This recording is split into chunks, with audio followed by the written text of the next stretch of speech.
Nah ini peranan Roh Kudus bab 3, saudara kalau lihat di buku saudara. Nah peranan Roh Kudus ini kan materinya banyak, dan ini tentunya kita tidak bisa menghabiskan semuanya dalam satu pertemuan. Kalau kita lihat bab 3 ini di halaman 25, saudara bisa lihat dari awal adalah peranan Roh Kudus di dalam gereja Tuhan. Ya, peranan Roh Kudus dalam gereja Tuhan, lalu judul berikutnya adalah peranan Roh Kudus dalam dunia dan peranan Roh Kudus dalam Yesus dan orang percaya. Oke, paling tidak 3, peranan Roh Kudus dalam gereja Tuhan dan dalam dunia. Lalu peranan Roh Kudus yang kedua dalam dunia, dan yang ketiga peranan Roh Kudus dalam kehidupan orang percaya. Nah, karena benar-benar kita tuh waktunya mepet sekali, dan mohon maaf tadi ada kepanjangan selesai ngomong. Mungkin kita hari ini akan fokus ke yang ketiga, peranan Roh Kudus di dalam orang percaya. Ya, karena yang pertama, yang kedua, peranan Roh Kudus di dalam dunia, peranan Roh Kudus dalam gereja. Ya, saya yakin saudara bisa baca sendiri. Dan untuk pertemuan berikutnya, alangkah baiknya kalau saudara bisa membaca sebelum session ya. Jadi kita bisa banyak fast forward karena akan sangat cepat ya. Nah sekarang kita lihat peranan Roh Kudus di dalam dunia. Dalam orang percaya. Nah, saya tidak akan go through apa yang ada di dalam buku ya, karena sekali lagi nggak akan selesai, dan saya percaya saudara kalau baca langsung bisa ya. Ya, sedikit saya cerita peranan Roh Kudus di dalam diri kita orang percaya. Nah sekali lagi, kalau di Alkitab bahasa Indonesia dan di Alkitab bahasa Inggris ada sedikit perbedaan yang akan kita lihat kalau kita bicara tentang peranan Roh Kudus. Nah tentunya sekali lagi itu hanya karena bahasa yang terbatas, bahasa Indonesia. Tapi begini saudara, mungkin beberapa sudah ada yang pernah dengar. Jadi peranan Roh Kudus di dalam diri kita itu kita bisa gambarkan ya. Ini saya ambil dari King James ya.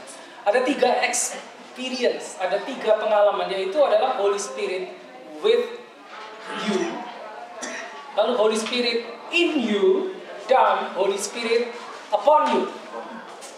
Tapi ini saya hanya ketemu di kitab bahasa Inggris. Kalau di kitab bahasa Indonesia nggak ketemu seperti ini, karena ya sekali lagi kesulitan bahasa. Holy Spirit with you, lalu Holy Spirit in you, dan yang ketiga Holy Spirit upon you. Ternyata itu 3 hal yang berbeda. Nah, tapi kita akan lihat perbedaannya. Saya ngebut ya saudara, takut nggak dapat. Oke. Yang pertama adalah Holy Spirit with you. Ya, tentunya kita tahu maksudnya apa. Holy Spirit bersama kita. Ya, persis seperti artinya Holy Spirit with you, bersama kita. Nah, peranan Holy Spirit with you atau with us, bersama kita, itu adalah begini saudara. Alkitab mengajarkan kita bahwa setiap orang yang percaya menjadi pengikut Kristus itu adalah pekerjaan Roh Kudus. 100% pekerjaan Roh Kudus. Jadi kalau kita bisa berada di dalam ruangan ini, kita percaya, sebagai orang percaya, sebagai orang, kita tahu kita lahir baru. Nah, kalau kita menengok kapan kita lahir baru, itu pasti ada momen di mana titik dari kita tidak percaya sampai kita menjadi percaya. Ya kan? Semua pasti ngalami itu tuh. Ya. Mungkin ada beberapa yang saya lahir baru, saya sudah dilahirkan di dalam keluarga Kristen. Jadi seakan-akan mungkin tidak ada pengalaman secara khusus struggling atau apa yang dari nggak percaya menjadi percaya, karena mungkin dari kecil dan lahir di keluarga Kristen. Nah, tapi tidak semua demikian. Ada beberapa dari kita mungkin yang lahir atau dibesarkan tidak sebagai orang Kristen atau orang percaya, atau mungkin masa kecil tidak berada di dalam keluarga orang Kristen, sehingga ada satu momen dalam hidup kita mengalami transformasi yang tidak percaya menjadi tidak percaya. Nah, titik itu pekerjaan Roh Kudus. Ya, Alkitab sudah menyatakan di Korintus ya, di kitab Korintus, bahwa setiap orang menerima Yesus itu pasti karena Roh Kudus. Pasti karena Roh Kudus. Maksudnya adalah Roh Kudus with you, with us, itu fungsinya, tugasnya adalah untuk membawa kita kepada pertobatan. Nah, ini gampang. membawa kita kepada pertobatan, Roh Kudus bersama kita. Saya kasih contoh begini, saudara. Kalau di Alkitab begini, saudara tahu pada saat Yesus disalib, ya, Yesus disalib itu kan hari Jumat, ya, hari Jumat Yesus disalib. Sebelum dia disalib ada sekian ratus orang, atau kita nggak tahu berapa banyak, mungkin sekian ribu orang yang berteriak salibkan dia. Nah, tapi mungkin orang-orang itu ya 3 hari sebelumnya, hari Rabu itu, hari Rabunya itu juga orang yang sama yang berteriak Hosana pada saat Yesus masuk Yerusalem. Mungkin tidak semua 100% orang yang sama, tapi pasti mungkin sekian persennya itu orang yang sama. Dalam beberapa hari saja orang yang berteriak Hosana mengelulukan Yesus, tiba-tiba salibkan dia. Ada sesuatu yang terjadi di situ tuh. Kenapa orang yang sama tiba-tiba dari memuji tiba-tiba menghujat? Oke. Lalu saudara ingat pada saat Pentakosta, Petrus berkhotbah, pendek saja khotbahnya. Lalu 3.000 orang diselamatkan. 3.000. Berarti kita tahu yang mendengar at least 3.000 tuh. Mungkin yang diselamatkan 3.000, mungkin yang mendengar lebih dari 3.000. Nah, sekian persen dari orang itu mungkin juga adalah orang-orang yang sekian waktu sebelumnya berteriak salibkan dia. Nah, Petrus mengkhotbah, kalau saudara baca di kisah Rasul ya, di pasal 2, itu khotbahnya Petrus itu menuding-nuding mereka. Dengan kata lain, Petrus itu bilang, saya itu mengkhotbahkan Yesus yang kamu salibkan, yang karena kelakuanmu, yang karena perbuatanmu. Jadi mereka tuh pokoknya udah dituding-tuding, disalahin. Ini gara-gara kamu nih Yesus. Tapi 3.000 orang itu anehnya tidak mengambil batu dan melempari Petrus. Tapi sebaliknya, mereka bertobat, menerima Roh Kudus, air baru. Nah, itu yang disebut pengalaman Holy Spirit with you. Kenapa? Kok mereka bisa menerima Roh Kudus? 3.000 orang sekaligus sekali khotbah. Karena Roh Kudus ada. Gampangnya gini, Roh Kudus ada di lokasi. Roh Kudus with you, with them. Pekerjaan Roh Kudus, yes, betul, pekerjaan Roh Kudus. Nah, itu pengalaman pertama, Roh Kudus with you. Lalu yang kedua, Roh Kudus in you adalah setelah kita diselamatkan. Lalu kita mengajarkan kita, begitu kita menerima Yesus sebagai Tuhan dan Juru Selamat, ya, kita lahir baru. Roh Kudus diam di dalam kita. Dan ini adalah Roh Kudus yang tidak datang dan pergi. Jadi kalau saudara baca Perjanjian Lama, itu beda. Perjanjian Lama, orang-orang, para nabi, itu tidak bisa memiliki Roh Kudus di dalam diri mereka. Saya rasa kita semua tahu. Mereka bernubuat karena Roh Kudus hinggap. Bahasa Indonesia menggunakan kata hinggap atas mereka. Lalu mereka bernubuat, selesai itu sudah. Gitu. Roh Kudus tidak stay di dalam. Kenapa? Tahu kan? Kenapa? Karena Perjanjian Lama Roh Kudus tidak bisa in there. Lalu ada yang ingat? Apa? Yes? Simple, karena tidak satu pun dari mereka kudus. Roh Kudus hanya ada di dalam bait yang kudus. Dia hanya bisa tinggal di tempat kudus. Nah, karena dalam Perjanjian Lama semua orang seberapapun baiknya itu statusnya tidak ada yang kudus. Maka Roh Kudus tidak bisa in them. Anggap ya bedanya. Untuk menguduskan, kita tahu diperlukan darah Yesus. Jadi sebelum Yesus darahnya tercurah, sebelum naik salib, maka status orang itu tidak ada yang lahir baru. Ingat ya, lahir baru berarti diberikan Roh Kudus tinggal di dalam saudara, di dalam. Bukan hanya with you, tapi juga in you. Nah, yang ketiga pengalaman adalah Roh Kudus upon you. Upon you. Nah, ini yang sulit di dalam bahasa Indonesia. Holy Spirit upon you. Contohnya, Holy Spirit upon you itu begini. Kalau digambarkan di dalam bahasa Indonesia, Holy Spirit upon you itu begini. Holy Spirit menaungi kita, menaungi saudara, sehingga saudara dikuasai sepenuhnya oleh Roh Kudus. Kapan itu terjadi kalau di Alkitab? Terjadi di Kisah 2 ayat 4. Boleh baca Kisah 2 ayat 4?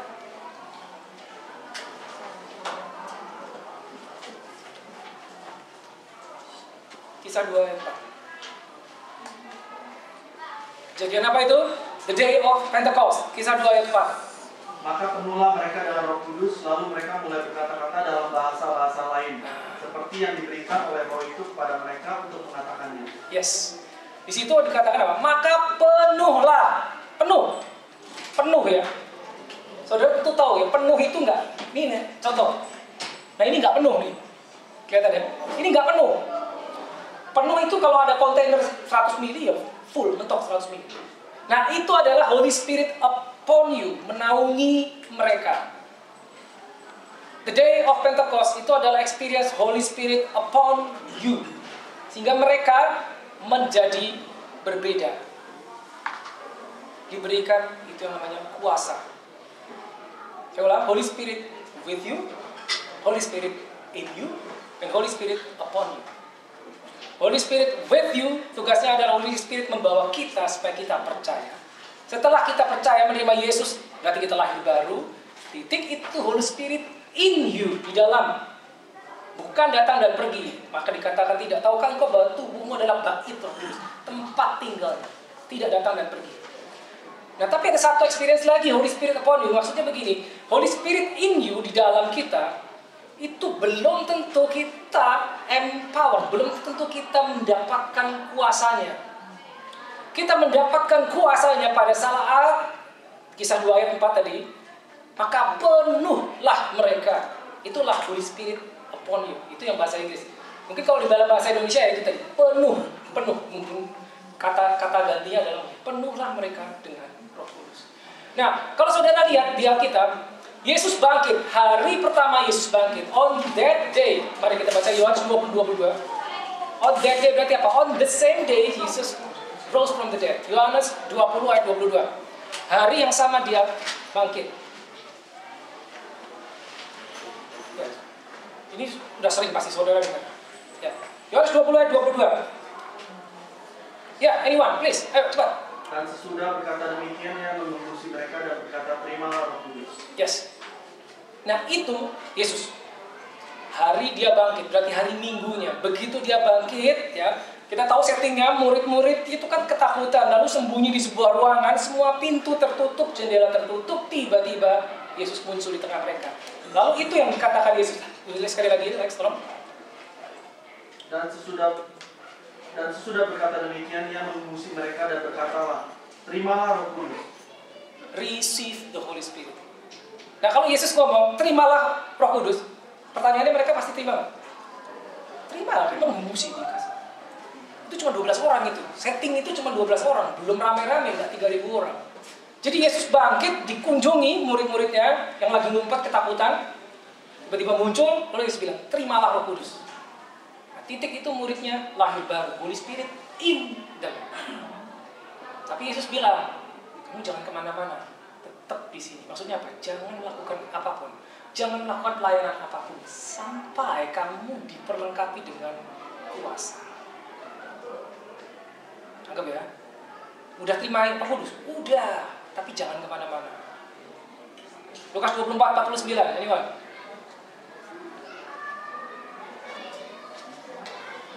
Lukas 24:49.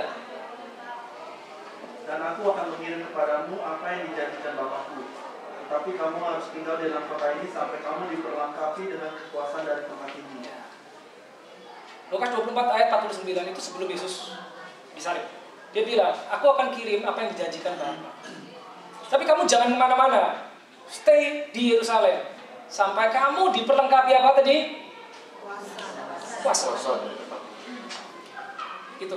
Jadi tadi Yesus datang memberikan Roh Kudusnya. Terimalah Roh Kudus. Dengan apa? Menghembusi mereka. Jadi event yang di Kejadian, di kitab Kejadian 2 ayat 7, yang pada saat Allah Bapa membentuk manusia dan menghembuskan nafas kepada Adam, itu diulang sama Yesus di Yohanes 20 ayat 22 pada saat Yesus menghembusi muridnya dengan Roh Kudus. Maka mereka terima Roh Kudus.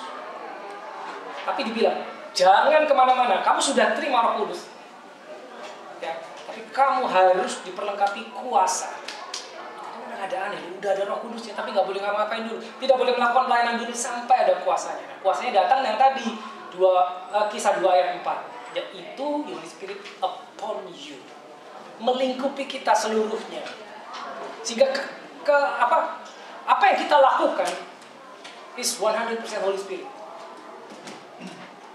Gitu. Makanya kalau saudara baca setelah kisah 2 ayat 4 apa yang terjadi ya, kisah Rasul setelah kisah 2 ayat 4 itu mujizat demi mujizat demi mujizat dilakukan para rasul. Yang pertama adalah kalau saudara begitu baca kisah 3 satu pasal setelahnya langsung Petrus dan Yohanes menyembuhkan orang yang lumpuh sejak lahir di gerbang depan bait suci. Itu setelah mereka menerima Roh Kudus. Ya, lalu bayangannya Petrus bisa menyembuhkan orang sakit, lalu sapu tangan yang dipakai Paulus bisa menyembuhkan sakit. Itu setelah itu.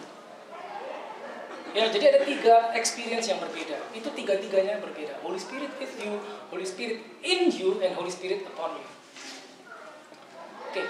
Nah, itu yang kita kenal. Yang ketiga adalah the day of Pentecost. Dipenuhi Roh Kudus. Dengan tanda bahasa roh. Alkitab tadi katakan demikian. 3 hal yang berbeda. Nah, saat ini, titik ini, jadi kalau saudara ada yang tanya sama saudara, menurut kamu baptisan Roh Kudus penting apa enggak? Saudara jawabnya apa? Penting. Udah tahu. Kalau dia nanya lagi, kenapa penting? Bisa jelasin? Harus bisa. Kalau berhenti di situ aja, kita tanya, ada orang tanya, bahasa roh penting nggak? Penting. Kenapa emangnya? Kita tidak menerima baptisan Roh Kudus, kenapa emangnya? Saudara harus bisa jawabin. Kalau enggak berhenti sampai situ. Udah apa ya maksudnya? Karena the power, tadi Yesus yang ngomong, the power itu turun, diterima setelah baptisan Roh Kudus.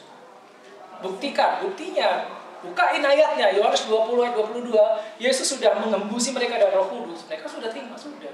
Tapi masih dibilang jangan kemana-mana sampai kamu dilengkapi dengan kuasa. Ya, jadi berarti 2 hal yang berbeda. Oke, anggap ya. Oke, sampai titik ini jelas ya. Oke, nah mundur sedikit. Tadi kita bicara peranan Roh Kudus di dalam orang percaya, yaitu kita. Nah, saudara buka Yohanes 14 ayat 26. Yohanes 14, Yohanes 15 dan Yohanes 16 itu adalah 3 chapter itu adalah Yesus bercerita di hadapan murid-muridnya saat sebelum dia ditangkap. Jadi kurang lebih itu malam terakhir sebelum dia disalib. Dia cerita di depan murid-muridnya. Dan dia pada saat dia cerita, dia tahu kan Yesus tuh cerita gini. Yesus itu udah ngasih tahu muridnya, aku tuh bakal ke Yerusalem dan aku akan ditangkap. Aku akan disalib, berarti apa? Aku akan mati, tapi aku bangkit lagi. Itu lebih dari sekali Yesus cerita itu. Tapi dia tidak pernah cerita itu di depan umum, cuma di depan murid-muridnya. Dan kelihatannya muridnya tuh nggak nyadar maksudnya apa sih. Ini guru cerita dia akan ditangkap, dia akan mati dan bangkit lagi. Mungkin muridnya nggak nangkap, karena buktinya begitu itu benar-benar terjadi. Yesus bangkit, mereka nggak percaya toh. Gitu, sulit dipahami. Tapi Yesus cerita, pada malam itu dia cerita, aku pergi, tapi aku balik lagi. Lebih baik aku pergi, kalau aku nggak pergi, maka Roh Kudus itu nggak turun padaku. Jadi itu adalah momen saat di mana Yesus menceritakan bahwa akan ada seorang, saya katakan seorang, kenapa itu pribadi. Alkitab bahasa Inggris menyebutnya he, bukan it. Akan ada seorang yang namanya Holy Spirit yang akan diberikan kepadamu. Tapi dia hanya bisa diberikan kepadamu kalau aku pergi. Dengan kata lain, aku harus mati dulu baru ini datang. Pertanyaannya, kenapa dia harus pergi dulu? Tidak bisakah Yesus tetap tinggal di situ dan Roh Kudus juga diberikan? Kenapa? Ada yang tahu? Jadi ini sebetulnya hal-hal apa ya? Hal-hal yang mendasar yang kita harus tahu gitu tentang Holy Spirit. Ya tentunya banyak hal-hal lain yang detail saudara baca di buku itu tentang Holy Spirit, kayak lambang Holy Spirit sebagai banyak sekali. Tapi Yesus ngomong, lebih baik aku pergi. Karena kalau aku nggak pergi, Holy Spirit nggak bisa turun. Lebih baik aku mati. Kenapa? Saya menggunakan kata ini. Karena saat itu Holy Spirit is trapped, terjebak di dalam satu tubuh, yaitu tubuhnya Yesus. Jadi itu harus dirilis. Begitu itu dirilis, maka Holy Spirit bisa datang lagi ke banyak tubuh. Nah, ini gampang. Oke? Holy Spirit saat itu hanya inside one single body, inside Jesus. Maka itu harus dirilis. Oke? Anggap ya. Supaya pada saat dirilis bisa kembali lagi ke banyak tubuh. Maka dia bilang, aku harus pergi. Dengan katanya aku harus mati. Kalau aku nggak pergi, ini nggak bisa dikasih ke kamu. Nah, di antaranya, ya tadi ya, ini harus dirilis dan ini datang. Di antaranya adalah darah yang tercurah yang menyucikan bait manusia-manusia itu. Pelan, saya ulang. Holy Spirit di dalam satu tubuh, Yesus Kristus. Ini harus dilepaskan. Makanya waktu dia mati, kita bilang dia menyerahkan nyawanya.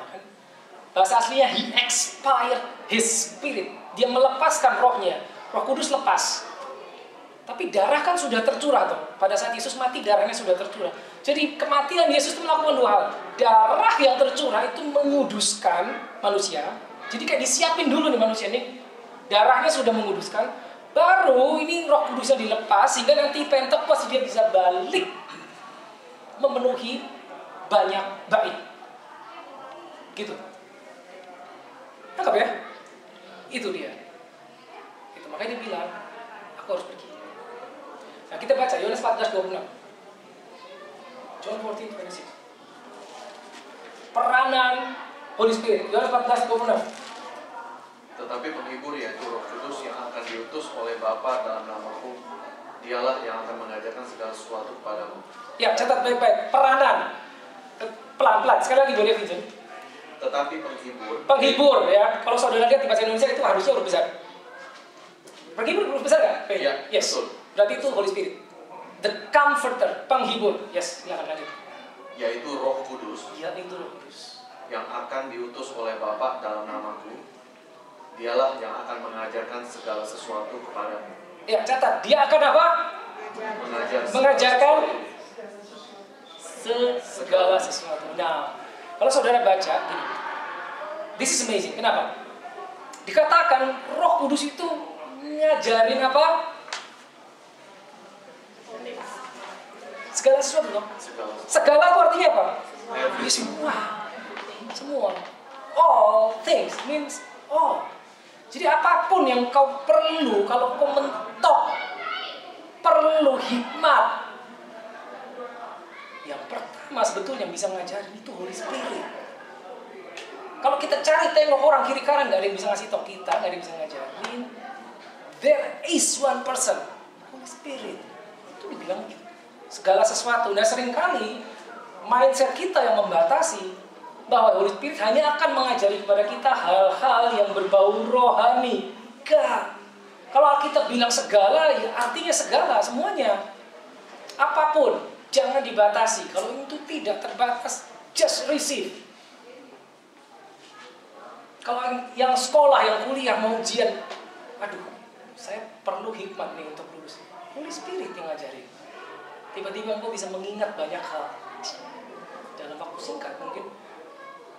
Apapun yang kita perlukan, yang ngajarin Holy Spirit. Tapi kita batasi, tidak bisa. Lihat ya, Yohanes 14:26. Itu salah satu peranannya mengajari. Dan dikatakan penghibur. Ya, kita udah tahu, kalau yang namanya penghibur, ya tentunya dia akan memberi penghiburan. As simple as that. Oke? Next chapter, Yohanes 15 ayat 26 juga. Ini gampang dilihat. Yohanes 15 ayatnya juga yang ke-26.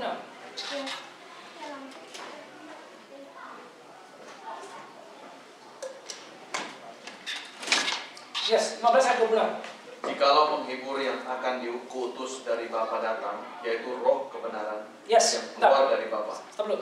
Yaitu roh apa? Roh kebenaran. Tadi yang di 14 dikatakan yaitu penghibur. Tentunya menghibur. Lalu ini roh kebenaran. Boleh lanjut? Ia akan bersaksi tentang aku. Ia akan bersaksi tentang aku. Maksudnya apa? Bersaksi tentang aku. Ini yang ngomong Yesus. Berarti dia akan bersaksi tentang Yesus. Roh Kudus di dalam diri kita akan bersaksi tentang Yesus. Nah, Terjemahan bahasa Indonesia sedikit tidak akurat karena dikatakan apa? Jika ya. Jikalau. Jikalau. Di King James bukan if, tapi apa? When. When. But. When. Oh, when. Ya, but when. Ya, when is not if ya, beda ya. When-nya adalah when. Berarti sudah pasti. Kalau if itu masih 50-50, bisa iya bisa enggak. Ini when. Pada saat, nah harusnya gitu. Pada saat Roh Kudus datang, dia akan bersaksi tentang aku. Yesus yang ngomong. Nah, ingat, tadi Yohanes 14 dan Yohanes 15 ini Roh Kudusnya belum diberikan, baru janji. Iya kan? Yang akan diberikan Bapakku. Ini bilang gitu. Diberikannya kapan tadi? Yohanes 20 ayat 22 waktu Yesus datang dan mengemusi mereka. Jadi ini masih janji. Tapi dikasih tahu dulu, ini pasti loh. Mereka ini akan datang Holy Spirit. Dan apa yang akan dilakukan dengan peranannya? Ini. Bersaksi tentang aku. Nah, saudara, berapa banyak saudara tahu bahwa manusia itu begini. Manusia bisa lahir baru, terima Tuhan Yesus. Lahir baru, terima Yesus. Ikut Yesus. Mungkin masuk ke dalam pelayanan sekian tahun. Saudara mungkin pernah dengar cerita, entah siapa dengar berita, tiba-tiba ada satu titik saudara mendengar kabar, si ini kan udah, tanda kutip, udah ganti agama. Gak tau, pernah ada yang dengar gitu nggak? Entah itu saudara atau teman lama, atau bahkan seorang hamba Tuhan yang tiba-tiba secara umum mendeklar di depan publik bahwa imannya tidak lagi kepada Kristus Yesus. Kok bisa gitu? Bisa. Kenapa? Because something happened di tengah-tengah hidupnya. Sehingga dia mengambil kesimpulan, udah aku nggak usah Yesus-Yesusan lagi. Biasanya karena apa? Kecewa, karena harapan yang tidak terpenuhi, ya. Karena pemahamannya tentang Yesus itu berbenturan dengan kenyataan yang dihadapi. Belum tentu kenyataannya dia, bisa jadi kenyataan orang lain yang dikasihinya. Lalu dia kecewa, kenapa kok Yesus tidak menolong? Dan akhirnya dia mengambil keputusan, I quit. Saya tidak ikut Yesus lagi, padahal dia seorang hamba Tuhan. Ada, tidak satu dua. Nah, ini peranan Roh Kudus. Apa? Bersaksi tentang apa tadi dibilang bahasa Indonesia apa tadi? Tuhan Yesus. Ya, bersaksi tentang aku. Yes. Tuhan Yesus. So in the very lowest moment of your life, pada saat sesuatu sangat berat yang membuat kita bertahan adalah Holy Spirit. Tanpa Holy Spirit, percayalah, kita pasti cari Tuhan yang lain. Itu mana? Yang ketiga, chapter berikutnya. Wah, cepat banget. Yohanes 16. Jadi berurutan ya saudara. Yohanes 14, Yohanes 15, dan Yohanes 16. Nah ini Yohanes 16 dari yang 8.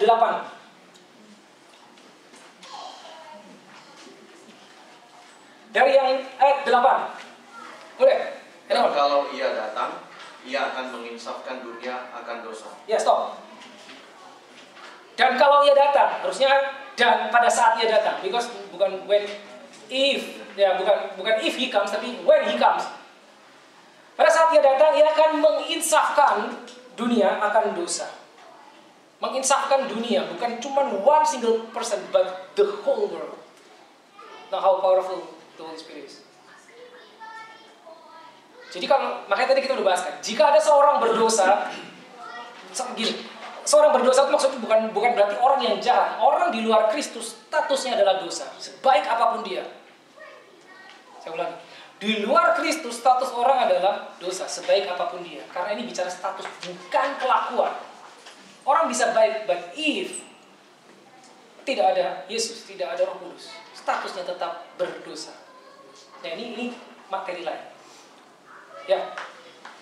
Jadi kalau ada orang yang bertobat datang kepada Yesus, itu pasti Roh Kudus. Karena ini dibilang apa? Menginsafkan kan dosa. Itu yang ayat 8 ya tadi ya. Boleh lanjutnya? Boleh apa? Yuk lanjutkan. Ayat 9 ya. Tadi 8 kan belum selesai ya? Boleh. Kebenaran dan penghakiman. Yes. Jadi apa 3 hal? Mengingatkan akan apa? Dosa, kebenaran, dan penghakiman. Remember, itu hal yang berbeda. Dosa, kebenaran, dan penghakiman. Roh Kudus mengingatkan akan dosa, kebenaran, dan penghakiman. Ya, 9. akan dosa karena mereka tetap tidak percaya kepadaku. Akan dosa karena mereka. No, this is amazing. Kalau sudah belajar Alkitab, kata ganti orang itu penting. Tadi kan dikatakan mengingatkan akan dosa, kebenaran, dan penghakiman. Remember, sin, righteousness, and judgment. Dosa, kebenaran, dan penghakiman. Karena dosa, mengingatkan akan dosa, karena mereka. Mereka, that means not you. Mereka. Bisa dipahami? Bisa dipahami? Ya. Ya, karena, lanjut. Karena, Ayat 10. enggak, yang tadi, karena mereka. Oh, karena mereka tetap tidak percaya kepadaku. Yes. Kenapa saya bisa bilang not you? Karena engkau sudah dibenarkan. Ya, mengingatkan akan dosa, yang diingetin siapa? Itu loh, orang-orang yang masih berdosa, supaya mereka datang kepada Yesus menerima. Diingatkan, diinsafkan bahasanya. Bukan engkau, enggak, bukan, karena engkau sudah di dalam Kristus. Oke. Nah, yang kedua, karena apa? Kebenaran. Akan kebenaran, righteousness. Lanjut ayat berikutnya. Akan kebenaran karena aku pergi kepada Bapa dan kamu tidak melihat aku lagi. Akan kebenaran karena aku pergi kepada Bapa dan kamu. Lihat, kata gantinya kamu. Tadi yang pertama mereka, yang kedua kamu. Jadi dia mengingatkanmu akan kebenaran. Tetap yang bilang. Mengingatkan mereka akan dosa, mengingatkan kamu akan kebenaran. Beda loh. Nggak ya? Itu detail. Kalau nggak masuk ke detail kita kelewat. Dan yang ketiga, akan penghakiman karena penguasa dunia ini telah dihukum. yes, akan penghakiman. Ini untuk siapa? Penguasa dunia. Siapa penguasa dunia itu? Yes. Tapi penghakiman itu untuk iblis dong kok. Karena kalau kita ke ujung kita wahyu kan mereka nanti akan dihakimi kan. Oke, saya lanjut dulu ya. Ini waktunya kan cukup. Kayaknya udah menit lagi. Sorry, ini juga harus Iya, setelah bertanya ke aku. Hari ini hari pertama nggak apa kali ya? It's okay. Mereka udah selesai ya? Enggak, mereka mau gabung ke sini nanya. Aku bilang 5 menit lagi. Oh ya, betul. Oke, 5 minutes. Sorry. Oke, lupa 13. John 15:13.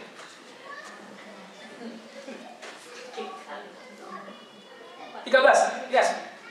Tetapi apabila dia datang dari Roh kebenaran, ia akan memimpin kamu ke dalam seluruh kebenaran. Sebab ia tidak akan berkata-kata dari dirinya sendiri, tetapi segala sesuatu yang didengarnya, itulah yang akan dikatakannya, dan ia akan memberitakan kepadamu hal-hal yang akan datang. Yes. Di situ bilang apa? Dia akan memberitakan kepadamu hal-hal yang akan datang. Saudara pernah nemu ayat ini nggak? Dia akan memberitakan kepadamu hal-hal yang akan datang. Maksudnya apa? The things in the future. Oh, hal yang akan datang. Hal yang mata kita nggak lihat. Roh Kudus bisa kasih tahu. Yes, bisa. Kalau itu terjadi pada diri saudara, itu untuk satu reason. Bukan supaya, saya bisa tahu masa depan dan jadi ngetok. Enggak. Kalau saudara tiba-tiba melihat sesuatu yang belum terjadi, bukan maybe, I believe that you have to pray untuk hal tersebut. Bukan buat gaya-gayaan, enggak. Dan itu Kudus yang singkatkan. Dan yang satu lagi yang luar biasa. Terakhir 15.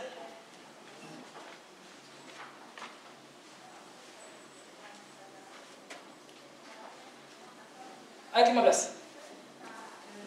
Ayat 15. Yes. 16. Yohanes 16 ayat 15. Yohanes 16 ayat 15. Segala sesuatu yang Bapa punya adalah aku punya. Sebab itu aku berkata, ia akan memberitakan kepadamu apa yang diterimanya daripadaku. Oke, this is amazing. Saya ulang pelan ya. Ini Yesus yang ngomong. Segala, ya. Coba boleh sekali lagi yang bahasa Indonesia apa? Segala sesuatu yang Bapa punya adalah aku punya. Ya, stop dulu. Loh, segala yang Bapa punya berarti aku punya. Garis bawahi segala. Jadi gini, saudara udah kebiasaan baca Alkitab, begitu saudara ketemu kata segala, you have to stop and go back and read again. Segala yang Bapa punya adalah aku punya. Berarti segala apa? Tanpa kecuali. Bapa punya apa? Semua. Apa yang Bapa punya, aku punya. Yesus yang bilang. Dan dia bilang apa? Holy Spirit will declare it to you. Nah, kata declare it to you itu bukan cuma ngasih tahu, ini loh, enggak. Tapi apa? Pindahin ke kamu. Ini luar biasa sebenarnya. Jadi apa yang surga punya, itu Yesus punya. Dan itu dideklar kepada saudara sehingga apa? You have access. Akses. Tahu akses? Akses ini.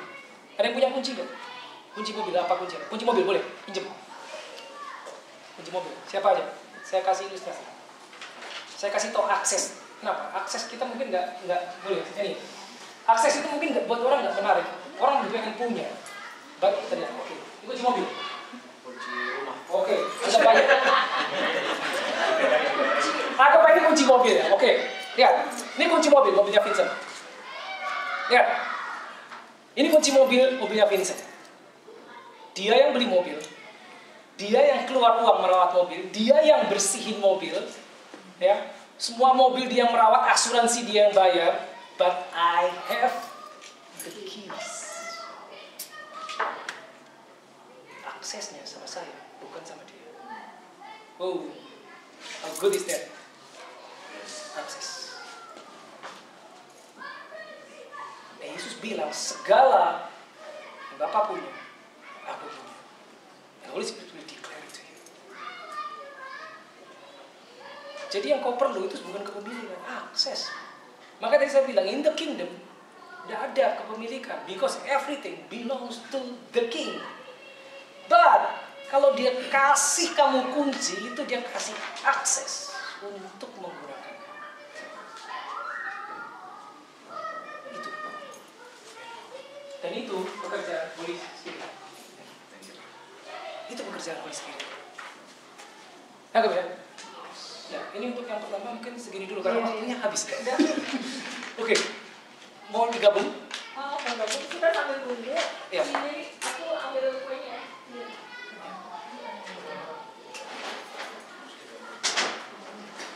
Ya tentunya masih banyak ya tentang Holy Spirit ya. Sini saya hanya bagikan yang paling bisa disampaikan sama.